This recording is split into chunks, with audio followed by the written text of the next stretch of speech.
Hello hi friends, అందరూ ఎలా ఉన్నారు? నేనైతే చాలా చాలా బాగున్నాను. సో ఈరోజంతా నా డెబ్యూ ఫిలిం స్టోరీ ఏదైతే ఉందో దానికి సంబంధించినదే దాని మీద కొంతసేపు వర్క్ చేశాను. సో బేసిక్గా ఒక రఫ్ షెడ్యూల్ వేద్దామని అనిపించింది నాకు. 40 డేస్ వర్కింగ్ డేస్ వచ్చాయి. అండ్ తర్వాత యూట్యూబ్లో అంటే రిఫరెన్స్ కాస్ట్యూమ్స్ కానీ రిఫరెన్స్ సీన్లు కానీ ఇలా ఉంటే బాగుంటుంది అని చెప్పేసి అన్నీ డౌన్లోడ్ చేసుకున్నాను. రేపొద్దున యాక్టర్కి వెళ్ళినప్పుడు ఒకసారి చూపిద్దాం. సో నేను ఇలా అనుకుంటున్నాను, లుక్ ఇలా ఉంటుంది, మీ కాస్ట్యూమ్స్ ఇలా ఉంటాయి, అండ్ నాకు ఆర్ట్ ఇలా ఉంటుంది, విలేజ్ ఇలా ఉంటుంది, అట్మాస్ఫియర్ ఇలా ఉంటుంది అని చెప్తే ఇంకొంచెం బెటర్గా ఉంటుంది అని చెప్పేసి. అంటే పిచ్ డేకి ఆల్రెడీ చూపించాను, బట్ మనం ఒకసారి ఇవన్నీ కూడా చూపిస్తే ఓకే చాలా వర్క్ చేశాడని చెప్పేసి అనుకుంటారు కదా.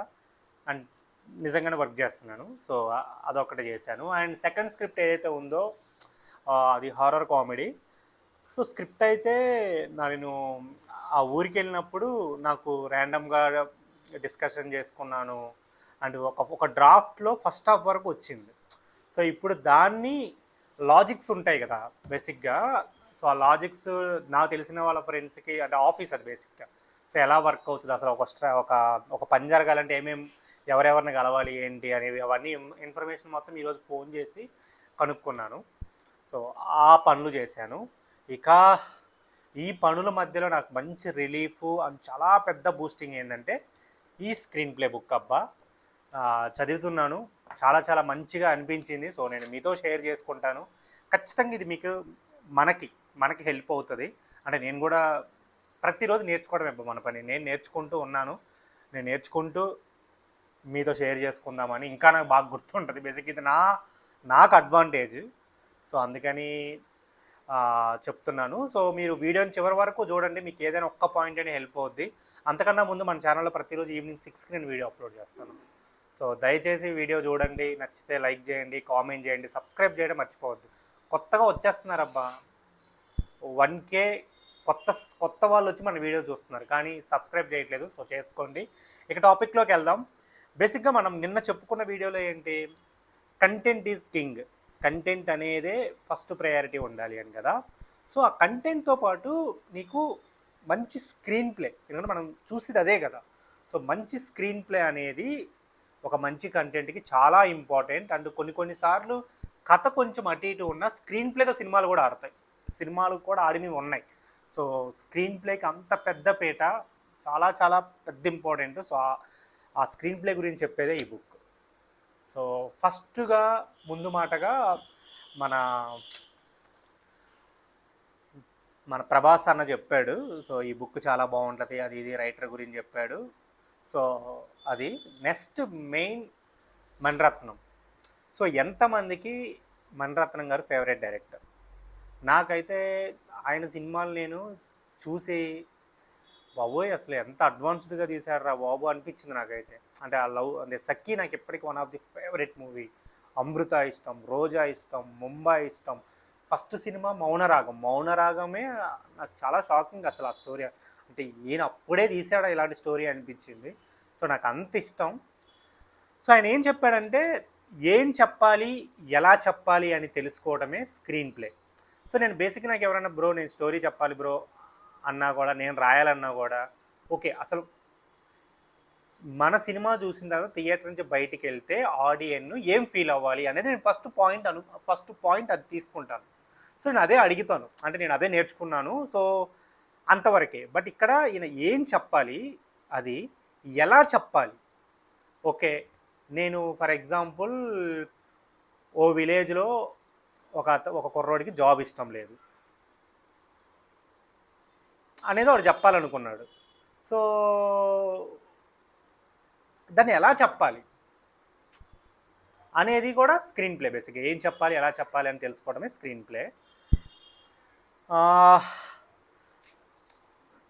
సో మణిరత్నం గారు ఏం చెప్పారంటే మా బాబాయ్ నిర్మించే సినిమా గురించి చెప్పారు, అదే స్క్రీన్ ప్లే గురించి నా తొలి పరిచయం అని అప్పుడు నాకు తెలియదు. సో ఆయన కథ చెప్పేవాడంట, కథ చెప్పి ఇలా ఉంటుందిరా అని చెప్పేసి. సో కథ ఎలా ఉంది అని మా అందరిని అడుగుతాడు, కానీ మా అభిప్రాయాలు మాత్రం పట్టించుకోడు. మా బాబాయ్ అనుకున్నదే తీస్తాడు. సో ఇది చాలామంది ప్రాబ్లం. సో బేసిక్గా చాలామంది అసలు అడగరు, తనకు నచ్చిందే రాస్తారు, తీస్తారు. కొంతమంది అడుగుతారు, చాలా తక్కువ మంది ఇతర ఒపీనియన్స్ తీసుకొని దాన్ని డెవలప్ చేస్తారు. సో నా వరకు అయితే నేనైతే మటుకి చాలా సలహాలు తీసుకుంటాను. నాకు ఒక డిస్కషన్ వచ్చిందనుకో ఎమ్మన్నే కాల్ చేస్తాను. అరే అరే ప్రహాస్ ఇది ఎలా ఉందిరా అన్న, వసంత్ అన్న ఇలా ఎలా ఉందన్న. సో నేను నాకు ఎందుకంటే మనం వన్స్ ఒకసారి ఒక ఐడియా మీదో లేదా స్టోరీ మీద ఎమోషన్ పెంచుకున్న తర్వాత అది అందరూ బాగాలేదన్నా సరే మనకు బాగుందని అనిపిస్తుంది. వీళ్ళకి తెలియదు, వీళ్ళకి రాదేమోలే అనిపిస్తుంది. సో అదే ముందే మనం క్లియర్ చేసుకున్నాం అనుకో, పక్కన వాళ్ళ ఒపీనియన్ కూడా తీసుకున్నాం అనుకో, ఆలోచించుకోవచ్చు. ఓకే వీళ్ళు బాగుందన్నారు లేదా ఇది బాగాలేదన్నారు, నిజంగా బాగాలేదా బాగుందని మనం స్టార్టింగ్ స్టేజ్లోనే ఆలోచించుకోవడం వల్ల మనకు చాలా హెల్ప్ అవుతుంది. ఎమోషన్గా కనెక్ట్ అవ్వక ముందే మనం బాగాలేదంటే ముందే తీసేస్తాం. సో అది చాలా మంచిది, నాకు మంచిదైంది. ఎందుకంటే నా స్క్రిప్ట్ అలానే బాగుపడింది. అండ్ దెన్ మేము సినిమాలను ముక్కలు ముక్కలుగా చూస్తాం, ఎటువంటి సౌండ్ లేని రష్ చూస్తాం. 2వ రీల్లో పాట చూస్తాం, ఆ తర్వాత ఆ పాటను 10వ రీల్కు మారుస్తారు. అప్పట్లో నాకు తెలియదు భారతీయ సినిమాలో ఒక స్క్రీన్ ప్లే ఇలా పుడుతుందని. ఇది కాగితంపై కాదు, నేరుగా ఫిలిం రీల్ పైనే వ్రాయబడుతుందని. సో ఇప్పుడు స్క్రీన్ ప్లే బేసిక్గా పేపర్ మీద రాసేస్తున్నారు. ఇప్పుడు చాలామంది సో లీనియర్ కానీ నాన్ లీనియర్ కానీ వాట్ ఎవర్ పేపర్ మీదే ఓకే ఇలా ఉంటే బాగుంటుంది సో స్క్రీన్ ప్లే అని చెప్పేసి రాస్తున్నారు బేసిక్గా. ఇప్పుడైతే మరి ప్రజెంట్ అయితే నేను చదివిన స్క్రిప్ట్లు చాలా వాటికి మెల్లమెల్లగా సినిమాలో నటులనే కాక మిగతా విషయాలను కూడా గమనించగలిగాను. సినిమా ఆసక్తికరంగా ఉంది కానీ ముగింపు పూర్తి సంతృప్తికరంగా లేదు. ముగింపు బాగా నచ్చింది కానీ ప్రారంభం అంతగా కట్టిపడేయలేదు. ఊహించదగిన క్లీషే సన్నివేశాలు గుర్తించగలిగాను. సినిమాలోని ఆశ్చర్యకరమైన అంశాలు నన్ను ఇంకా ఆశ్చర్యపరిచాయి. దాని టెక్నిక్స్ ఆనందాన్ని కలిగించాయి. మనం జీవితాన్ని ఎలా చూస్తామో యథాతథంగా చూపించినప్పుడు అది నన్ను ఆశ్చర్యానికి గురి చేసింది. ఇలా చూడటం ప్రారంభించినప్పుడు అది కేవలం ఒక కదిలే బొమ్మలా కాకుండా దృశ్యాలహారంగా కాకుండా ఒక పూర్తి స్థాయి చలనచిత్రంగా మారుతుంది. సో బేసిక్గా ఒక కామన్ ఆడియన్స్ కూడా ఈరోజు ఇదిగో ఈ ఫస్ట్ హాఫ్ బాగాలేదు లేకపోతే సెకండ్ హాఫ్ బాగాలేదు, ఇక్కడ ఇంకా డెవలప్ చేయొచ్చు అనిపించింది. సో మన అసిస్టెంట్ డైరెక్టర్లకి అయితే ఇంకా ఎలా అనలైజ్ చేస్తామో సో మనకి అర్థమవుద్ది, ఇక్కడ ల్యాగ్ ఉంది లేకపోతే ఇక్కడ ఇంకా ఇలా పెడితే ఇంకా బెటర్ ఉంటుంది. సో ఇప్పుడు నేను మొన్న కాంతారా చూశాను. కాంతారా చూసినప్పుడు ఓకే ఇక్కడ ఇలా ఉంటే ఇంకొంచెం బెటర్ అనిపించింది. హృదయపూర్వం చూశాను, అబ్బా ఏముందిరా బాబు అనిపించింది. సంథింగ్ కన్యాకుమారి సినిమా చూశాను. నాకు ఆ సినిమా ట్రైలర్ నుంచే చాలా ఇంప్రెస్ అయిపోయాను ఆ క్యారెక్టర్కి, అమ్మాయి క్యారెక్టర్, కన్యాకుమారి క్యారెక్టర్కి. సో సినిమా చూసినప్పుడు అర్రే ఇక్కడ కొంచెం ఇలా ఉంటే భలే ఉండేది అని అనిపించింది, అంటే క్లైమాక్స్కి వెళ్ళే కొంది. సో అలా మనకి తెలుస్తుంటుంది. అంటే ఆ సినిమాలు అన్నీ బాగున్నాయి కాదు ఇంకొంచెం ఇది ఉంటే బెటర్ ఏమో, లేకపోతే అంటే మన ఒపీనియన్స్ అలా తెలిసిపోతుంటాయి మనకి. సినిమా చూసే ప్రతి వ్యక్తి ఏదో ఒక విధంగా స్క్రీన్ ప్లే రచయితే. ప్రతి వారికి దాని గురించి ఓ అభిప్రాయం ఉంటుంది. ఈ కళ యొక్క స్వభావమే అది. నన్ను కలిసే ప్రతి ఒక్కరూ నా చివరి సినిమాలో ఏం తప్పు జరిగిందో చెప్పాలనుకుంటారు. యాజ్ కామన్ ఇది. అండ్ ఇంకోటి కూడా ఈ రోజుల్లో అరే ఇది బాగుందా అంటే బాగలేదు అని చెప్పడం ఒక ప్యాషన్ అనుకోవడమే అయింది అని నాకు అనిపిస్తుంది. నేను చాలామందిని గమనించాను. కారణం ప్రతి ఒక్కరి లోపల ఒక కథకుడు ఉంటాడు, ఒక స్క్రీన్ ప్లే రచయిత కూడా ఉంటాడు. కొంతమంది సినిమాలు తీస్తారు, తీయనివారు వాటిని చూసి అభిప్రాయాలు చెప్తారు. ఒకసారి రాహుల్ ద్రావిడ్ని కలిసినప్పుడు క్రికెట్లో ఒక్కటే సమస్య, భారతదేశంలో ప్రతి ఒక్కరి దగ్గర నా ఆట గురించి రెడీమేడ్ సలహాలు సిద్ధంగా ఉంటాయి అన్నారు.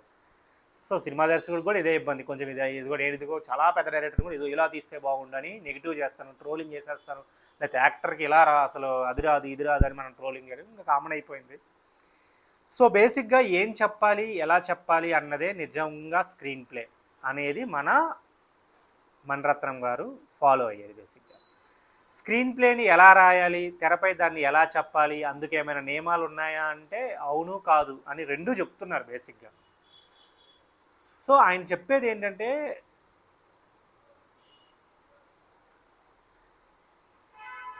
సంతృప్తినిచ్చే వరకు దాన్ని పదును పెట్టుకుంటూ ఒక మంచి రూపానికి తేవాల్సిన అవసరం స్క్రీన్ ప్లే రచయితకు ఉంటుంది.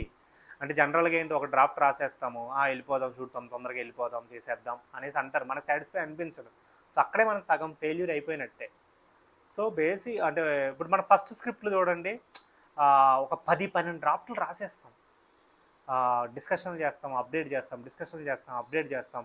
సో అందుకే నీకు ఫస్ట్ 1-2 సినిమాలు చాలా బాగుంటాయి. ఆ తర్వాత ఏంటంటే ఐడియా టీవీని పెట్టేసుకుంటాం, రాసేస్తాం, షూట్కి వెళ్ళిపోతాం.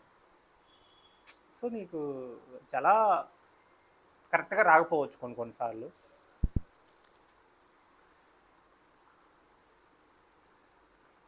సో మనకి కథ రాయటం తెలిసి ఉండొచ్చు, తెలిసిన దాన్ని మాట్లాడవచ్చు, కానీ వాటిని కలం పట్టి కాగితంపై సజావుగా రాయటం అంత సులభం కాదు. సో మనం చెప్తాం, మరే ఇది దీన్ని ఇలా సినిమా తీస్తే బాగుంటుందిరా, ఇలా ఉంటే బాగుంటుందిరా భారతీయుడు 2, లేకపోతే ఇదిగో ఇలా ఉంటే రోబో బాగుంటుందిరా అంటాం. చెప్పడం ఈజీ, కానీ పేపర్ మీద పెట్టి రాస్తే బొమ్మ కనపడుతుంది అని చెప్తున్నాడు. ఎస్, నిజమే. మరి దీనికి స్పష్టమైన ఆలోచనతో పాటు పాఠకుడి మనసు దోచుకునే శైలి అవసరం. ఈ స్క్రీన్ ప్లే పుస్తకం నన్ను చాలా ఆశ్చర్యపరిచింది. స్క్రీన్ ప్లే నిర్మాణం, దాని మూలత్వాన్ని ఇలా స్పష్టంగా అర్థమయ్యేలా ఆయన రాయగలిగారు. నేను నా మొదటి సినిమా తీసే సమయానికి ఈ పుస్తకాన్ని ఆయన ఎందుకు రాయలేదు అని అనుకున్నారంట మన మణిరత్నం గారు. So next Shankar. నాకు మణిరత్నం గారు తర్వాత శంకర్ గారు అంటే చాలా ఇష్టం. ఫస్ట్ రాజమౌళి గారు, తర్వాత మణిరత్నం గారు, తర్వాత శంకర్ గారు చాలా చాలా ఇష్టం. సో ఈయన ఫిలాసఫీ ఏంటంటే స్క్రీన్ ప్లేలో ఎక్కువ మాట్లాడించకండి, చూపించండి. సో విజువల్గా ఎక్కువ చూపించండి. సో ప్రతిదీ మాటలు త్రూ కావాలి, యాక్షన్ త్రూ అని చెప్పేసి అన్నాడు. సో బేసిక్గా ఈ సుజాత అనే రైటర్ పేరు ఎలా వచ్చింది, ఆయన భార్య పేరే ఆయన కలం పేరు పెట్టుకున్నారు. సో శంకర్ గారు ఏం చెప్తున్నారంటే ఆయన పేజీలు డైలాగులు రాయరు, సీన్కి ఎంత అవసరమో అంతే రాస్తారు. భారతీయుడు మూవీ ప్రతి సీన్కి 1-2 లైన్స్ డైలాగులు రాసిన చాలా పవర్ఫుల్గా ఉంటాయి. ఆ మూవీలో లంచం గురించి ఒక డైలాగ్ ఉంటుంది. మిగతా దేశంలో లంచం లేదా అని అడిగితే లంచం ఉంది, అక్కడ కర్తవ్యం మీరితేనే లంచం, ఇక్కడ కర్తవ్యాన్ని చేయడానికి కూడా లంచం. బాబోయ్ అంటే జస్ట్ ఒక్క 2 లైన్స్లోనే మనకి బాబోయ్ అనిపించేలాగా ఉన్నాయి. ఇలా చిన్న తప్పులకి అంత పెద్ద శిక్ష వేస్తారా అని అపరిచితులు అడిగితే, తప్పేమన్నా బనియన్ సైజా, స్మాల్ మీడియం లార్జ్ అని రిజల్ట్ సైజు చూడండి, అన్ని ఎక్స్ట్రా లార్జ్లే. అంటే నీకు అండ్ ఈ సినిమా పేరు ఏం పేరు అబ్బా, శివాజీ సినిమాలో కూడా బాగా డెవలప్ అయింది అనుకుంటా అనగానే ట్రాఫిక్ దగ్గర కార్ ఆగిద్ది, ఒక బిచ్చగా అమ్మాయి వచ్చి బాబు డబ్బులు అంటారు, అప్పుడు అవును అన్నీ వచ్చాయి ఇది మాత్రం మారలేదు అంటే మనల్ని ఆలోచింపజేస్తుంది అబ్బా. సో బేసిక్గా చాలా గొప్ప పుస్తకం అనుకోవచ్చు, గొప్ప రైటరు. సో ఆయన చెప్పేది మన ఒకటే ఫిలాసఫీ ఏంటి అంటే స్క్రిప్ట్ పని మొత్తం పూర్తయిన తర్వాతనే షూటింగ్ మొదలు పెట్టండి. సో ఫస్ట్ హాఫ్ రాసి లేకపోతే సెకండ్ హాఫ్ రాసి ఆ క్లైమాక్స్ షూట్ చేస్తున్నప్పుడు రాసుకున్న ఇవన్నీ వద్దు. స్క్రిప్ట్ అయిపోయింది అని ఇలా పెన్ను పెట్టేసిన తర్వాత షూట్కి వెళ్ళండి, అది చాలా ఉత్తమం అని చెప్తున్నారు. చాలామంది డైరెక్టర్లు కూడా మనం ఇనీషియల్ స్టేజ్లో ఇందా చెప్పినట్టే చాలా డ్రాఫ్ట్లు రాస్తాం, సో చాలా డిస్కషన్ చేసి సక్సెస్ కూడా అవుతాం. పోను ఏమైందంటే ఐడియా చెప్పేసేస్తాం, సినిమా ఓకే అయిపోద్ది, రాసేస్తూ షూట్లు చేస్తుంటాం, ఆ తర్వాత ఇలా అయిపోతుంటుంది. మేము డైలాగ్స్ రాసేటప్పుడు 7 పేజీలు 8 పేజీలు వస్తే ఆయన ఒక్కో సీన్ ఒక్కో పేజీలో వచ్చేటట్టు చూడండి, ఎక్కువ మాట్లాడించకండి, చూపించండి అని చాలా విషయాలు చెప్పేవాడు. సో ఇది చాలా చాలా ఇంపార్టెంట్ అయిన పాయింటే.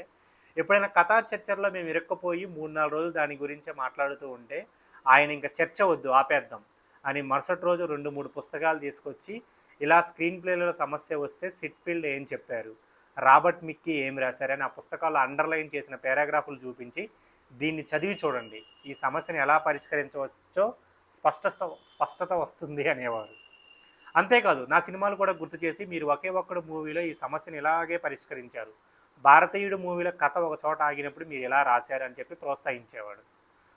సో శంకర్ గారి సక్సెస్లో మన ఈ సుజాత గారి పాత్ర అయితే చాలా చాలా ఉందబ్బా. ఒక అంటే ఎవరికైనా సరే ఒక రేపొద్దున నేను నువ్వు మనం ఎదగాలి అంటే ఒక పర్సన్ హ్యాండ్ అనేది 100% ఉండాలి, అది 100% పాజిటివ్గానే ఉండాలి. సో మనం ఖచ్చితంగా సక్సెస్ అవుతాము. అండ్ నెక్స్ట్ సుకుమార్ గారు, కథను చెప్పే విధానమే స్క్రీన్ ప్లే. సో అంటే ఒక్కొక్క డైరెక్టర్లకి స్క్రీన్ ప్లే గురించి ఒక్కొక్క కొటేషన్ ఉంది మీరు గమనిస్తే. ఆర్యా స్క్రిప్ట్ రాసే సమయంలో నేను సుజాత గారి గురించి బాగా వినేవాడిని. అప్పటికే ఆయన రోజా, ఒకే ఒక్కడు వంటి సినిమాలు రాశారు. సుజాత గారు సినిమా రంగంలోకి అడుగుపెట్టిన తర్వాతే అప్పటి వరకు ఉన్న షార్ట్ స్టోరీలు, నవలలు, నాటకాలు వంటి సాహిత్య ప్రక్రియలో పెద్ద మార్పు వచ్చింది. ఆయన రాసిన ప్రతి సినిమాని 2-3 సార్లు చూసి బాగా అబ్జర్వ్ చేసేవాడిని. అండ్ ఆయన అంటే సైన్సు, సాంకేతికత, భావోద్వేగత అన్నిటినీ సమపాలలో సమ్మిళితం చేయగల రచయిత ఆయన. ఆయన సినిమాల్లో టెక్నాలజీ, మానవతా విలువలు, మోరల్ వాల్యూస్, ఫిలాసఫీ, సైకాలజీ అన్నిటినీ అందరికి నచ్చేలా బ్లెండ్ చేసి చెప్పేవాళ్ళు. నిజంగా కదా, అసలు రోబో కానీ, అపరిచితుడు కానీ, బాబోయ్. సైన్స్ ఫిక్షన్ కథలకు స్క్రీన్ ప్లే ఎలా చేయాలో, హై కాన్సెప్ట్ స్టోరీస్ని సగటు ప్రేక్షకులకు అర్థమయ్యేలా చెప్పే స్క్రీన్ ప్లే మ్యూజిషియన్ ఆయన. సో బేసిక్గా సుకుమార్ గారు, సుజాత గారి గురించి చెప్పింది. భారత్ ఎలక్ట్రానిక్స్లో ఉద్యోగం చేస్తూ ఓటింగ్ మిషన్ కనిపెట్టింది సుజాత గారు. బాబోయ్, ఆయన రాసే సీన్స్లో ఎమోషన్ వేరుగా, లాజిక్ వేరుగా ఉండవు, రెండు కలిసే ఉంటాయి. అంటే నాకు చూడు చాలా పెద్ద, అంటే ఈయన సినిమాలు గమనిస్తే నిజమే అబ్బా. అండ్ నాకు అదేంటి మన రాజమౌళి గారి ఫైటింగ్స్ కానీ, సాంగ్స్ కూడా చాలా ఇష్టం. సో ఎమోషన్ ఉంటుంది ఒక ఫైటింగ్లో కానీ, లేకపోతే ఒక సాంగ్లో కానీ, కథ ముందుకే వెళ్తుంది కానీ, సరే ఈ అంటే ఏదో జరుగుతుంది ఆ సాంగ్లో కానీ, కథలో కానీ, ఫైటింగ్లో కానీ. నా సినిమాలన్నిటికీ మూలం క్యారెక్టరైజేషన్ అని అందరూ అంటారు, కానీ నేను నమ్మేది, నా బలం అనుకునేది నేను కథను చెప్పే విధానం. దాన్నే స్క్రీన్ ప్లే అంటాం. ఆ స్క్రీన్ ప్లేని నా లోపలికి తీసుకెళ్లిన స్క్రీన్ ప్లే రచయితలలో సుజాత గారు చాలా ఇంపార్టెంట్ అయిన వ్యక్తి అని చెప్పేసి అన్నాడు. అండ్ నెక్స్ట్ ఏంటంటే, సుకుమార్ గారు వాళ్ళ అసిస్టెంట్ డైరెక్టర్లు చెప్తూ ఉంటారంట, మన బ్యాగ్లో ఒక అద్భుతమైన కథ ఉంటే అది ₹1 కోటి సమానం అని. అంటే అటువంటి అద్భుతమైన కథ కోసం, క్యారెక్టర్ల కోసం మనం ఎక్కడెక్కడ ఎతకక్కర్లేదు. మన అమ్మే హీరో, మన నాన్నే హీరో, మన అమ్మ హీరోయిన్, మన అక్క చెల్లెలు, మన బాసు, మన స్కూల్లో మన మీద పెండింగ్ చేసినాడు. సో వీళ్ళందరి నుంచి మనకు కథలు వస్తాయి. సో మనం ఏమి చదవకుండా కూడా సినిమా తీయొచ్చు. స్క్రీన్ ప్లే గురించి బాగా తెలిసి ఉండాలి. సో వీళ్ళందరూ కథకి పనికొచ్చే క్యారెక్టర్లే. మన చుట్టూ ఉన్న మనుషుల మధ్య పుట్టే సమస్యలే కథ వస్తువు. దానికి మంచి స్క్రీన్ ప్లే రాయాలంటే స్క్రీన్ ప్లే గురించి బాగా తెలిసి ఉండాలి. మనం ఏం చదవకుండా కూడా సినిమా తీయొచ్చు, కానీ ఒక గురువు ఉంటే ఆ గురువుని మించిన శిష్యుడు అవ్వచ్చు. గురువు లాంటి స్క్రీన్ ప్లే పుస్తకమే ఇది, మనం ఖచ్చితంగా చదివి తీరాలి. ఒక సినిమా బుక్ గురించి సినిమా రైటర్ రాయడం, దాన్ని ఒక సినిమా డైరెక్టర్ పబ్లిష్ చేయడం గొప్ప విషయం. సో అనువదించిన రైటర్ డార్లింగ్ స్వామికి, అలాగే ఈ బుక్ను పబ్లిష్ చేసిన మారుతి గారికి నా ధన్యవాదాలు.